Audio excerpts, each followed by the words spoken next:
탱크보다 사람이 작게 들어가는데 군함보다 더 복잡하다 했잖아요. 그러니까 방산 토탈 솔루션이 가능하다. 왜냐하면 가장 어렵고 가장 고도의 기술인 전투기를 개발할 수 있으니까 나머지 무기를 우리가 다 개발할 수 있는 거예요. 그리고 그게 플랫폼이 있다. 이게 굉장히 큰 의미가 있습니다. 우리가 거의 방산 5대 선진국으로 진입했다고 해도 기술상으로는 과언이 아니고, 한국 방산에서 KF-21 보라매와 같은 전투기를 개발할 수 있었던 역량이 어디서 나올 수 있었다고 보시나요? 크게 세 가지를 꼽을 수 있습니다. T-50 훈련기를 개발했을 때 전 세계 사람들이 매우 놀랐다고 했는데 이 비결에는 두 가지가 있었습니다. 첫 번째로 우리 엔지니어들의 우수한 실력이 있었고, 두 번째로 한미동맹 굳건한 믿음이 있었는데, T-50 훈련기를 미국과 공동 개발할 때 원래는 이제 영국이라든가 다른 나라랑 공동 개발을 하려다가 결국에는 우리가 KF-16 전투기를 미국 록히드 마틴사에서 구매하고 그 대가로 훈련기 설계 기술을 록히드 마틴사한테서 이전받았어요. 이 미국과 한국의 팀워크가 굉장히 좋았기 때문에 기술 발전 속도가 빨랐고, 이 기반으로 해서 지금 KF-21을 설계 파트너로 록히드 마틴이 아직도 참여하고 있는데, 이 팀워크가 굉장히 좋았다고 생각하고, 두 번째로 우리나라 산업이 잘했던 것이 특정 산업이 잘 못 나가거나 아니면 특정 산업이 잘 나갔을 때 이 인력 이동이나 이런 것들에 대해서 성공적으로 수행을 했습니다. 한때 조선사, 지금은 괜찮지만 조선 사람이 굉장히 위기였을 때 삼천포나 이제 옥포에 있는 그 조선 엔지니어 분들이 비행기 설계를 하려고 KF-22 설계를 하러 많이 이직을 하셨어요. 요거를 정부가 또 지원을 해줬고요. 배를 설계하는 것과 이제 비행기 설계하는 건 전혀 다르지만 복잡한 시스템의 제품들을 연결하고 이런 데서 노하우가 있었기 때문에 인력 전환이나 이런 게 스무스하게 된 게 대한민국 강점이라고 생각하고, 이게 좀 많이 도움이 됐고요. 마지막으로 이제 사업 타당성이나 경제성 평가가 이게 장점이나 단점인데, 우리나라는 아무래도 정부 예산 따는 분들은 아시겠지만 굉장히 힘듭니다. 이게 돼? 얼마나 돼?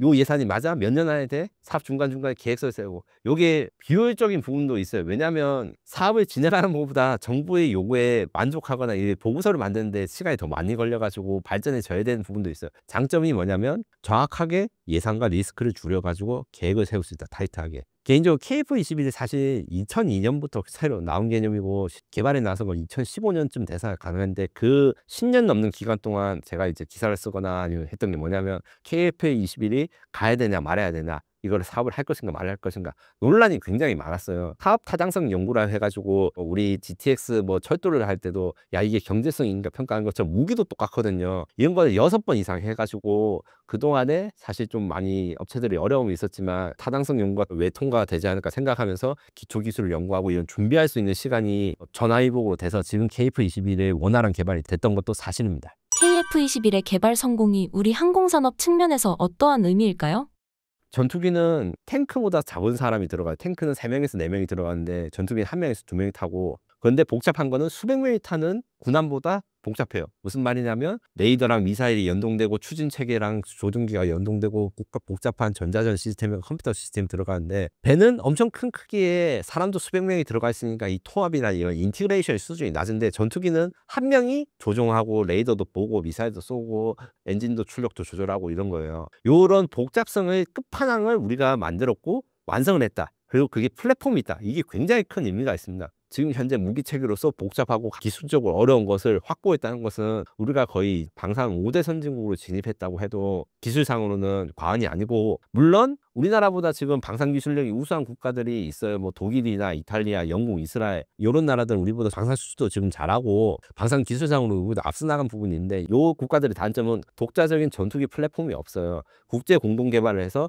다른 나라들이랑 일감을 쉐어해가지고 우리나라는 비행기에 A 부품, B 부품 만들 수 있는데 C 부품 못 만들어. 전체적인 기술력은 높아도 이런 현상들이 있거나, 아니면 우리나라는 독자 플랫폼이 없어서 외국산 전투기에 계속 붙여 다니거나 외국산 전투기를 만든 회사한테 우리 미사일 다른 나라하고 흡수를 해야 돼. 이런 것들이 있는데, 요거에 대해서 우리가 극복을 할 수 있다. 이 극복할 수 있는 국가는 미국, 러시아, 중국, 프랑스 정도밖에 없었는데 우리가 이게 들어갈 수 있다. 이런 게 굉장히 이야기할 수 있고, 앞서 말한 대로 지금 탱크보다 사람이 작게 들어가는데 군함보다 더 복잡하다 했잖아요. 그러니까 방산 토탈 솔루션이 가능하다. 왜냐하면 가장 어렵고 가장 고도의 기술인 전투기를 개발할 수 있으니까 나머지 무기를 우리가 다 개발할 수 있는 거예요. 실제로 우리가 폴란드에 수출하거나 수출된 거 보면 지상 장비, 전술차량, 그 자동차부터 시작해가지고 전차, 그 다음에 자주포, 다연장 로켓포, 하늘에는 경전투기, 그다음에 배에는 잠수함. 그러니까 육해공군의 거의 모든 무기 체계를 다 모든 것을 다 제공할 수 있고 수출이 가능한 나라. 이게 굉장히 중요합니다. 왜 중요하냐면 선진국 같은 경우에는 이제 공무원 사회나 시스템들이 발전돼서 내가 각자 군대가 필요한 거에 따로따로 사지만 개발도상국 같은 경우는 아니면 특히 중동국가 같은 경우에는 토탈 패키지 이런 거 굉장히 선호합니다. 왜냐? 결정권자들이 모든 것에 대해서 전문성이 없기 때문에 우리가 한 번에 국방력을 강화시키고 싶어요. 그냥 우리가 그냥 마음 편하게 다 맡기고 싶어요. 이런 모든 것을 다 용역을 하고 싶어 하기 때문에 한국이 이게 가능한 거죠. 우리는 육해공군의 모든 장비를 다 줄 수 있습니다. 소총부터 해가지고 전투기까지 다 갖추고 있습니다. 이게 완성하고 활용 정점이 KF-21이라 할 수 있습니다. KF-21 수출 대상국으로 어떤 나라들이 있을까요? 가장 먼저 말씀드릴 거는 우여곡절도 있지만 역시 동남아 국가들이 수출이 가장 유력하고요. 수출이 가장 유력한 나라들로 인도네시아, 말레이시아, 필리핀, 태국이 있습니다. 이들 나라들은 T-50과 FA-50 경전투기 운영해서 만족해 있는 나라고 이 FA-50과 KF-20을 결합해서 하이로 믹스 전력에 건설하는 데 관심이 있어요. 하이로 믹스 전력은 뭐냐면 전투기가 워낙 비싸고 복잡하니까 작고 가벼운 경전투기랑 비싼 전투기를 섞어서 획득을 하는 게 중요해요. 한 종류로 통일을 하는 경우가 잘 없어요. 요 관점에서 같은 회사의 전투기를 로우급과 미드급으로 같이 하이급 이런 거 해가지고 섞어서 할 때 좀 운영이 효율이 높아지고 우리 나라를 지킬 수 있겠구나 이런 생각을 많이 하는데 여기서 인도네시아가 원래 우리나라의 그 KF-21을 공동 생산하기로 했는데 지금 계속 계약이 늦어지고 있지만 아무래도 인도네시아 입장에서는 라팔 전투기를 사고 싶어도 라팔 전투기의 치명적인 단점이 있어요. 인도네시아는 항공산업을 키우고 싶어 하고 하는데 라팔 전투기를 사면 우리나라 기술 이전이라든가 현지 생산 이런 거에 대한 항공산업을 발전시킬 수 있는 여지가 없기 때문에 그 정책적인 관점에서 KF-21에 대한 도입 가능성이 있다고 생각하고 말레이시아, 필리핀, 태국 같은 경우에는 중국과 이제 남중국 그 위협이 현실화되고 있는 입장에서 가장 적절한 전력 증강 방법이 도입될 것 같습니다. 그 다음에 말씀드릴 수 있는 건 중동인데 그러니까 2년 전부터 이제 사우디가 KF-21에 관심을 가진다 뭐 이런 보도도 있었으나 이게 카이가 공식적으로 확인을 안 하고 있어요. 왜냐하면 이제 방산 수출의 중동 국가들은 수출 협의도 공개를 하면 안 된다고 하더라고요. 그래서 정확하게 어떤 나라들이 방산 수출을 하는 게 직접적으로 찝을 수는 없지만 그래도 우리나라 T-50에 관심을 가졌던 기존 국가들 뭐 UAE, 이집트라든가 이런 데도 KF-21이 같이 관심을 가지고 팔릴 수 있다. 그다음에 중국 전투기 업체들의 경쟁이 중동에서는 치열합니다. 왜냐하면 중동 국가들은 무조건 침입국만 있는 게 아니라 중국과 미국 사이에서 저울질을 하기 위해서 중국제 전투기도 살까 뭐 이렇게 하는 국가들이 있는데 이 관점에서 한국은 정치적으로 부담이 없이 선택할 수 있는 아주 좋은 것이고 특히 러시아제 전투기가 중동 무기 시장에서 거의 퇴출되는 분위기라 가지고 이게 좀 가능성이 있어요. 무슨 말이냐면 러시아가 수출용으로 5세대 전투기인 Su-75 체크메이트를 아랍에미레이트랑 공동 개발하기로 됐는데 우크라이나 전쟁이 터지면서 아랍에미레이트가 손절을 했거든요. 러시아가 다시 공동 개발하자고 손을 내밀고 있는데 이게 가능성이 쉽지 않습니다. 근데 아랍에미레이트 같은 경우에는 국산 전투기를 만들기 위해서 해외의 도움이 필요하고 우린 그 국산 전투기 개발을 위해서 해외 전투기의 기술을 수입해 가지고 자기 나라 버전의 그 전투기를 만들고 싶어 하는데 여기에 가장 어울리는 플랫폼이 KF-21이라고 생각하고 있는 걸로 알고 있습니다. 유럽은 좀 어려워요. 유럽은 아무래도 이 유럽산 전투기가 이미 존재하죠. 유로파이터 타이푼이라든가 아니면 라팔 같은 게 있어서 지금 몇 번 고배를 마셨는데 폴란드, 루마니아, 체코 이런 동유럽 국가들의 경우에는 이제 미국제 무기의 호환성이 중요하고 우리 KF-21도 미국제 무기의 호환성을 곧 갖출 거거든요. 그렇기 때문에 장기 소유로 해가지고 우리가 꾸준하게 마케팅을 해온다면 수출 가능성이 있어서 동유럽 국가 수출도 가능성이 있다고 생각합니다. 마지막으로 말씀드릴 수 있는 건 남미가 있는데 남미 같은 경우에는 GDP가 전체적으로 낮았다가 지금 현재 성장하고 있는 이머징 국가거든요. 그래서 페루, 콜롬비아 같은 경우에 우리 KF-21을 고객이 될 수 있는데 특히 콜롬비아 같은 경우에 지금 관세나 이런 걸로 트럼프랑 잠깐 싸우니까 트럼프가 뭘 했냐면 미국산 무기 부품 공급을 막았어요. 옛날이라면 이제 콜롬비아는 그러면 러시아산 무기를 사겠지 했는데 러시아산 무기가 요새 영 못 믿을만 하거든요. 뭐 우크라이나 전쟁에서 막 터지고 이러니까 그럼 답은 뭐다? 한국산 무기나 이런 KF-21 같은 것도 유력한 후보가 될 수 있다. 물론 남미 국가들 경우에는 방위비가 작기 때문에 단순히 빨리 된다고 할 수는 없지만 그래도 작은 나라가 뭔가를 살수록 가성비를 챙기는 무기를 찾게 될 것이고 그 가성비의 무기는 KF-21이다. 그래서 이것도 기대해 볼 만하다. 이렇게 말씀드릴 수 있습니다. 일론 머스크는 무인기 시대의 유인 전투기는 쓸모없을 것이라고 분석했는데요. 진짜일까요? 저 에비에이션 위크 미국 본사에서도 우리 본사 에디터나 팀장님들이 굉장히 비판을 많이 하고 트위터 그러니까 X를 통해 가지고 일론 머스크 발언이 엄청 잘못되고 말도 안 되는 이야기 이런 말을 했는데 사실 이런 기술적인 건 의미가 없고 일론 머스크의 숨은 의도를 봐야 됩니다. 일론 머스크의 특수 관계는 결국엔 그 페이팔 마피아에 있고 페이팔 마피아라는 업체들은 팔란티어 그다음에 안드리라는 업체를 주목해야 됩니다. 일론 머스크와 특수관계인 이 회사들이 주목하는 게 바로 드론 무기 체계인데 특히 팔란티어는 이제 인공지능 관련한 솔루션으로 해가지고 이제 무인 무기 소프트웨어를 판매하려고 하고 안두릴은 CCA라고 해가지고 미국의 차세대 무인 항공기 사업에 지금 로키드 마틴이나 보잉 같은 경쟁자들 물리치고 최종 후보에 올라갔어요. 아주 유력시되는데 이 안두릴과 팔란티어를 밀어주기 위해서 일부러 기존 대형 방산업체들을 깎아내리고 폄하하기 위한 발언이라고 해석하셔야 되고 무인 전투기가 유인 전투기를 완전히 대체한다는 건 100% 거짓말입니다.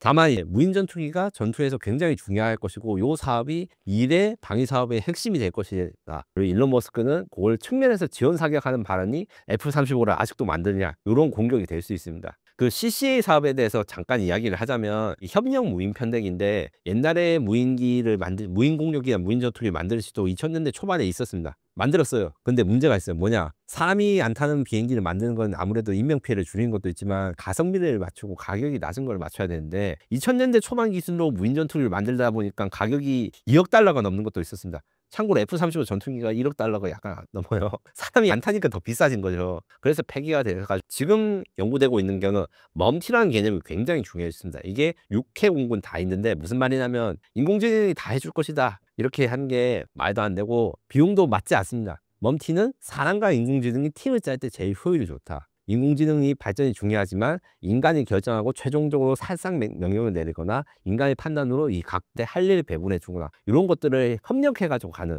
게 있고 CCA가 그래 가지고 사람 유인 전투기 한 대에 3대에서 4대의 CCA가 같이 작전을 하면 효율성이 제대로 좋다. 유인 전투기 한 대를 사는 것보다 CCA 서너 대를 사는 게 아무래도 수요가 많으니까 방산의 중요성이 무인 전투기로 가긴 하겠죠. 요거를 말씀드리는데 AI로 모든 것을 다 해결한다. 인간이 필요 없다. 이렇게 말한 거는 가까운 미래에도 과장된 내용이라고 생각합니다. 다만 요건 있어요. 일론 머스크가 워낙 기술력이 좋고 뭐 괴짜로 생각하기 때문에 이런 것들을 다 뛰어넘는 뭐 인간이 필요 없는 인공지능 혹은 지금 4세대 전투기와 5세대 전투기 차이가 스텔스 성능에 뭐 스텔스기 무력화라는 신기술 이런 게 하늘에서 갑자기 딱 떨어져서 막 전 세계가 놀라고 이러면 일론 머스크 말대로 될 수도 있죠. 하지만 그런 것은 방산 기술에 연결 쉽지 않습니다. 갑자기 뭔가 하늘에서 떨어지는 기술 같은 게. K9 자주포가 베트남에 수출되기 직전이라고 합니다. 현재 어떤 상황인가요? 지금 수출 승인은 난 것으로 알고 있고 세부적인 수출 협상이 진행되고 있을 것인데 다만 저는 이제 조금 신중하게 좀 판단을 해주십사 하는 게 있습니다. 무슨 말이냐면 베트남전은 베트남이 이긴 전쟁이고 거기에 북한이 파병을 했습니다. 그리고 베트남은 한국과 특수관계이기도 하지만 북한과도 특수관계입니다.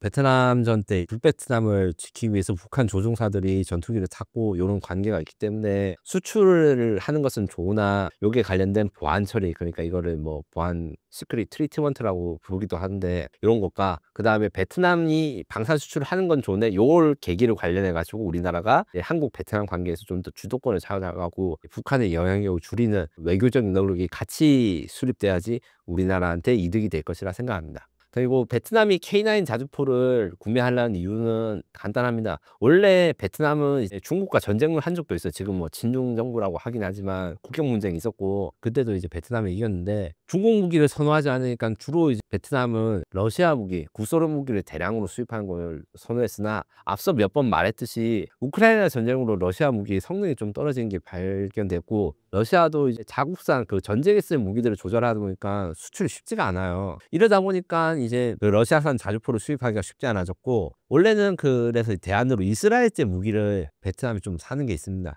그래서 이스라엘제 자주포를 수입하려고 했으나 이스라엘제 자주포는 차륜형 자주포라 해가지고 우리나라 K9처럼 탱크같이 생긴 이렇게 된 무한궤도를 달린 게 아니라 트럭에다가 포를 얹은 건데 성능이 좀 떨어져요. 가격은 좋지만 아무래도 이제 성능을 고려해가지고 K9 자주포가 좋다 이런 것들 판단해가지고 지금 K9 자주포 구매를 하려 하는데 여기 성사된다면 아마 베트남 외에도 다른 동남아 국가들도 베트남을 따라서 K9 자주포 추가 수출이 돼서 지금 K9 자주포가 10개국 이상이 팔리고 시장 점유율 36%에서 40% 가까이 되는데 아마 50% 이상은 노려볼 만한 게 아마 동남아 시장에서의 약진이라고 생각합니다.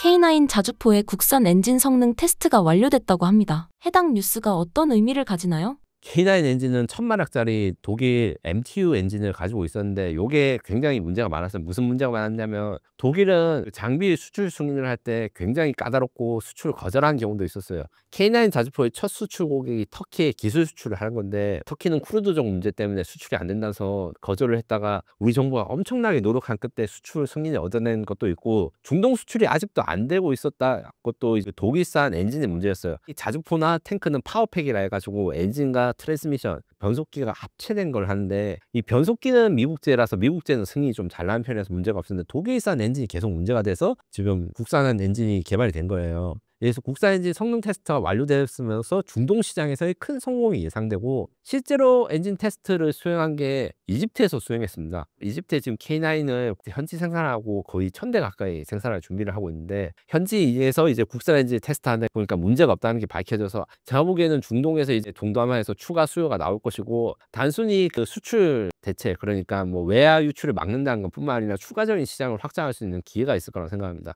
K9 자주포에도 AI, 드론 관련 신기술이 들어간다고 들었습니다. 정확히 어떤 기술이 들어가나요? 우선 지금 K9 자주포는 5명이 탑재하는데 현재 시험평가 중인 신형 K9A2 자주포의 경우에는 무인 포탑 그러니까 포탄을 장착하는데 이제 기계의 힘으로 온전히 다 들어가기 때문에 인원수가 3명으로 줄어듭니다. 여기에 앞서가지고 이제 K9A3도 개발되고 있는데 이거는 세계 최초의 유무인 복합 자주포입니다. 무슨 말이냐면 마치 자율주행하는 자동차가 있는 것처럼 K9 자주포 한 대가 있으면 무인 자주포가 그 뒤를 몇 대가 그 뒤를 따라가서 주행하거나 아니면 지휘 차량이 따로 있어가지고 원격 택시를 원격 조종하는 것처럼 한 명이 여러 대의 무인 K9을 조종해가지고 하는 그런 기능들이 연구되고 있어요. 이게 되면 아무래도 이제 병력 감소가로 좀 걱정되고 이제 출산율이 떨어지는 한국군이 먼저 도입을 할 것이고 이 무인 자주포라는 기술이 딴 데서 그 연구되고 있지 않은 신기술이기 때문에 수출 시장에서 굉장히 반응이 있을 거라고 생각합니다. 가령 이제 여러 대의 자주포에 있고 그 사람들이 타는 게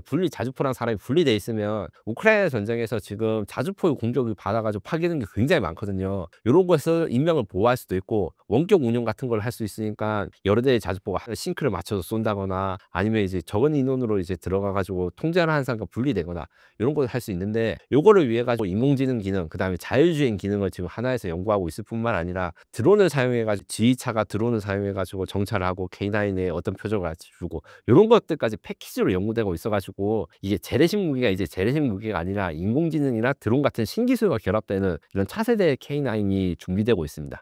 현무5의 위력이 정말 어마어마하다고 들었습니다. 그 위력이 어느 정도인가요?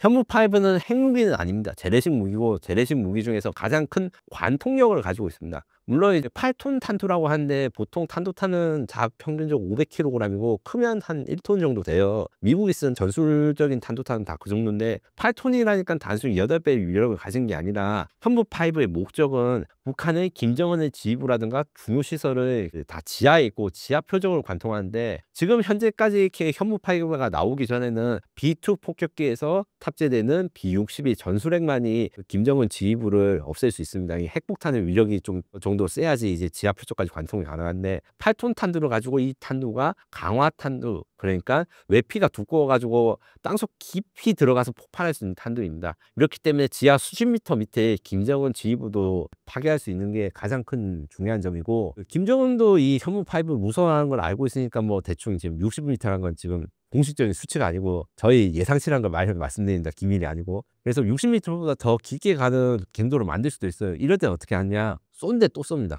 60m로 관통을 한데 다시 쏘면 현무5의 경우에는 정밀도도 세계 최고 아주 몇 미터 이하의 아주 정밀한 미사일이기 때문에 쏜데 또 쏘면 약간 공사하듯이 60m에서 더 들어가가지고 60m 이상을 쏘. 그래서 거의 김정은이 그 어느 지하로 쏘든 도망갈 수 없게 만든 여기 가장 중요한 기능을 가지고 있습니다. 다만 이제 현무5를 사용해서 이제 북한 핵에 대한 보복 전략 같은 걸 이야기하는 분들도 계신데 그건 어떻게 하냐면 지금 지하 관통이 아니라 지상에서 폭발시키면 이 파괴 반경이 넓기 때문에 일반적인 폭탄이나 이런 것보다 훨씬 넓습니다. 핵무기를 대신하는 논의를 한 것도 사실인데 요 같은 경우에는 2분의 1인데 대충 20에서 30발의 현무5를 땅에 파괴시키면 전술핵 한 발 정도의 위력이 나올 거라 생각하고 요거를 10발 정도 하는 위력을 하면 평양에 대해서 핵 공격을 하는 것과 비슷한 효과가 날 수 있다. 이런 연구가 있습니다. 요거 같은 경우에는 연구 단계이기 때문에 앞으로 이런 전략을 할 수 있을지 모르겠지만 현실적으로 핵무기 보유가 어려운 이상 북한에 대응할 수 있는 거의 유일한 방법이 아닌가 이런 생각을 하고 있습니다.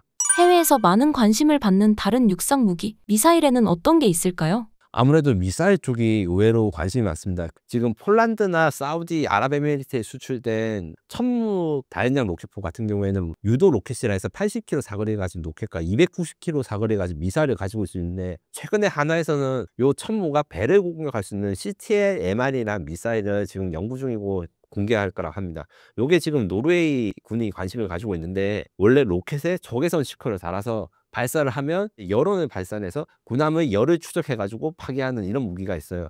요런 무기들이 방어에 좋아요. 적국 군함이었을 때 군함과 군함으로 싸우는 게 아니라 지상에서 이 공격 미사일 쏘면 요게 돼서 요격이나 아니면 대응이 어렵기 때문에 요게 좀 유명한 수출 상품이 된다고 생각하고 KF-21에 지금 천룡 공대지 미사일이라고 2028년까지 LIG 넥스원이 만들어서 달 예정인데 요 미사일은 초정밀 순항 미사일이에요. 지금 현재 독일의 타우루스 미사일이 지금 유명한데 타우루스랑 보다 훨씬 저렴한 가격에 동급 이상 생존성이 더 좋고 이런 걸로 만들어지고 있어가지고 지금 현재 FA-50에 지금 장착돼가지고 시험 중입니다. 이게 완성된다면 KF-21이나 아니면 이제 앞으로 개조 방향에 따라서는 FA-50이 500km 밖에 있는 적의 지휘부 같은 거를 정밀 타격할 수 있게 되는 거죠. 이런 정밀 타격 미사일 같은 경우에는 만들 수 있는 국가가 굉장히 작고 생산력이 특히 독일 타우루스가 생산력이 부족하기 때문에 해외에서도 관심을 많이 보이고 있고 반대로 이제 천령 공대지 미사일이 있으니까 KF-21을 사고 싶다 이런 고객들도 있어요. 그리고 이제 수출까지는 어렵지만 해외에서 굉장히 관심을 가지고 있던 게 국방과학연구소랑 하나에어로 그다음에 현대 로템이 협력해서 만든 하이코 극초음속 미사일이라는 게 있습니다. 이게 뭐냐면 음속이 있고 암속이 있고 초음속이 있고 극초음속이 있어요. 일반적인 우리가 해외여행 갈 때 산 제트 여객기가 암속, 그 다음에 전투기가 초음속. 그래서 소리 속도보다 1.4배에서 2배 정도 빠른데 극초음속은 소리 속도 5배에서 6배, 시속 7,000km에 가까운 속도로 매우 빨리 움직이기 때문에 적이 대응하기 불가능한, 요격이 불가능한 무기들은 있는데 하이코어라고 하는 극초음속 미사일이 지금 개발되고 있습니다. 마지막으로 이제 로봇과 드론이 결합된 미사일 같은 게 있는데 요거 같은 경우에는 현재 지금 여러 지금 개발 협업 중이라서 자세하게 말씀은 못 드리지만 인공지능과 자율주행 로봇 기술이 결합돼서 드론 위협에 대처할 수 있는 이런 기능 같은 것도 지금 현재 해외에서 관심을 가지고 있습니다. 북한에서 제일 두려워할 육상 무기 체계는 무엇이라고 생각하시나요? 저는 이게 사람들한테 잘 알려지지 않은 무기가 있는데 KT-SSM-3 요 미사일이 아마 북한이 앞으로 두려워하게 될 가장 큰 미사일이라고 생각합니다. 요 미사일은 지금 현재 현무5를 제가 이야기를 했는데 현무5보다 훨씬 작아요. 사거리도 한 500km 정도 돼가지고 엄청 멀리 가는 것도 아니지만 특징이 있습니다. 드론을 탑재합니다. 무슨 말이냐고 하면 적을 탐색하고 스스로 공격할 수 있는 AI 드론들을 탄도미사일 탑재한 다음에 빠르게 발사한 다음에 북한 상공에 뿌리는 거예요. 이렇게 되면 어떻게 되느냐, 탄도미사일이 빠르지만 단점이 있어요. 이동표적으로 공격하지 못합니다. 북한의 핵미사일들은 주로 TEL이라고 해가지고 미사일 트럭에다가 실려가지고 이동하다가 어디로 옮겨가지고 발사하고 해서 계속 도망 다니거든요. 그걸 막기 위해서 드론 탑재한 미사일을 지금 개발 중인 게 KT-SL3고 요걸 사용하면 북한이 핵무기를 쓰기 위해서 TEL 이 이동식 미사일 발사대를 움직이면 미사일을 발사하고 딱 쏘면 북한 지역 그 적진에 드론이 작동되면서 어디에서 움직이는지 추적한 다음에 쏘가지고 파괴되면 북한의 핵무기 공격이 무산되는 거죠. 요거 같은 경우에는 이제 현재 이제 시험 사격들이 일부 진행됐고 이제 곧 전력화가 될 것으로 생각하는데 이게 우리나라 전력화되면 어디 다른 나라에도 지금 어느 미국조차 가지고 있지 않은 신기술로 이제 북한의 핵무기를 억제할 수 있는 기술로 국내의 그 안보뿐만 아니라 수출에서도 굉장히 좀 성과가 있을 거로 생각합니다. 최근 중동 최대 방산 전시회 IDX 2025에 많은 국내 방산업체가 참가했다고 합니다. K방산에 대한 현지 반응은 어땠나요? 가장 중요한 것은 LSM이 있습니다. 지금 현재 이제 천궁2 그러니까 지대공 미사일들이 사우디아라비아, 이라크, 아랍에미리트에 수출돼서 굉장히 많은 금액이 수출되었는데 천궁2보다 약한 상위 단계라고 할 수 있는 LSM이라는 미사일이 얼마 전에 개발이 완료됐고 이 중동 국가들의 관심이 매우 뜨겁습니다. 이 중동 국가들은 특징이 있어요. 그리고 천국을 수출하게 된 이유가 패트리어트랑 사드를 가지고 있는데 요것만으로는 부족하고 요 사이 단계에 채워줄 만한 미사일을 찾다 보니까 대한민국군이 천궁2 미사일을 패트리어트와 사드를 고조하는 개념으로 쓰고 있는 거 보고 요거를 따라 했는데 사드보다는 요격 고도가 낮지만 그래도 적어도 요격이 가능한 LSM이 이번에 새로 개발되면서 중동 국가들은 사드로 2차 방어, LSM으로 2차 방어, 패트리어트로 3차 방어, 그 다음에 천궁2로 4차 방어를 하는 4차 방어반을 만들 수 있다는 게 굉장히 관심을 가져가지고 이번 IDEX에서도 굉장히 수출 상담이 이런 게 많았고, 저는 가장 최근에 가장 빨리 수출 성공 계약이 될 만한 아이템으로 보면 저 이 LSM을 꼽습니다. LSM의 경우에는 미사일이 2종류 있고 레이더가 1종류인데, 레이더는 하나 시스템이 만들고 탄도탄을 요격하는 미사일은 하나 에어로, 그 다음에 비행기를 요격하는 미사일은 그 다음에 LIG 넥선 이렇게 만들고, 체계 종합은 LIG 넥선이랍니다. 그래서 하나랑 LIG 넥선이 힘을 합쳐서 만드는 건데 요게 또 방산 대박이 될 수 있는 아이템이라고 생각하고, 이 외에도 전차 K2 전차가 중동 수출에 될 가능성이 저는 있다고 생각하는데, IDEX 기간 동안에 우리나라 이제 군대가 K9 자주포 K2 전차가 사막에서 중동 국가 현지에서 훈련을 했습니다. 그때 뭐 5km 밖의 표적을 맞춰가지고 놀랬다 뭐 이런 보도들이 나왔는데, 사막 지형에서 아주 잘 적응하는 게 이미 입증이 됐기 때문에 전차 수요도 또 있을 것이다. 특히 이 중동 국가들의 특징이 프랑스 전차랑 독일 전차를 좀 수입을 했는데 얘들이 생산력도 부족하고 이제 앞으로 자국산 방위에 좀 투자를 해야 되니까 수출 물량이 줄어들 수 있단 말이에요. 이때 한국산 전차 K9 자포 개량형, K2 전차 개량형들이 이제 수출 시장에서 유망할 거라고 생각하고, 마지막으로 사실 규모는 좀 작기 때문에 관심을 잘 가지고 있지 않지만 제가 주목하고 있는 건 안티 드론 시스템입니다. 지금 우크라이나 전쟁에서 드론 전쟁이라고 하는데 사실은 후티 반군과 이란이 사우디를 향해서 정유선이나 이런 걸 드론으로 타격한 게 이 드론 전쟁의 시작이라고 봐야 돼요. 이런 자폭 드론들로 굉장히 중동 국가들이 걱정을 하고 있는데, 한국이 지금 대비를 하고 있는 시스템으로는 드론 하는 요격하는 미사일도 만들고 그 미사일을 무인 차량에다 탑재해 가지고 이제 돌아다니면 드론이 자율적으로 드론을 요격할 수 있는 체계가 드론 안티드론 로봇 같은 게 되는 거죠. 이 외에도 원래 바다에 있는 배를 방어하기 위한 기관포가 있습니다. CWS라고 있는데 그런 CIWS를 트럭에다 얹은 다음에 드론이 날아오면 드론을 자동으로 요격하는 자동 기관포, 이런 것들도 중동 시장에서 굉장히 관심을 가지고 이게 수출이 될 거라고 생각을 합니다. 구독자님들에게 한 말씀 부탁드립니다. 제가 방위사업에 대한 책을 냈다고 해가지고 정직하게 말씀드리면 금융과 투자에 많은 지식이 있는 것은 아닙니다. 다만 이제 방위사업은 정보가 부족하고 이 방위사업이 어떻게 성장하고 발전했는지, 이 무기체계가 왜 해외에서 인정받는지 이런 것에 대한 정보나 이런 것은 제가 오랫동안 취재한 것이기 때문에 열심히 녹아내었고요. 아마 이 책을 읽으시는 분들이 계신다면 방위사업에 투자를 해야 된다는 그 장기적인 확신이나 아니면 투자를 할 때 어떤 부분을 조심하고 어떤 맥락을 파악해가지고 이 뉴스가 떴으니까 이런 방위사업주가 오르겠구나, 이런 데에 대해서 인사이트를 얻는 데 좀 도움이 되도록 만들어 드리고자 했습니다. 한번 믿어보시고 한번 읽어보시면 좋을 것 같습니다.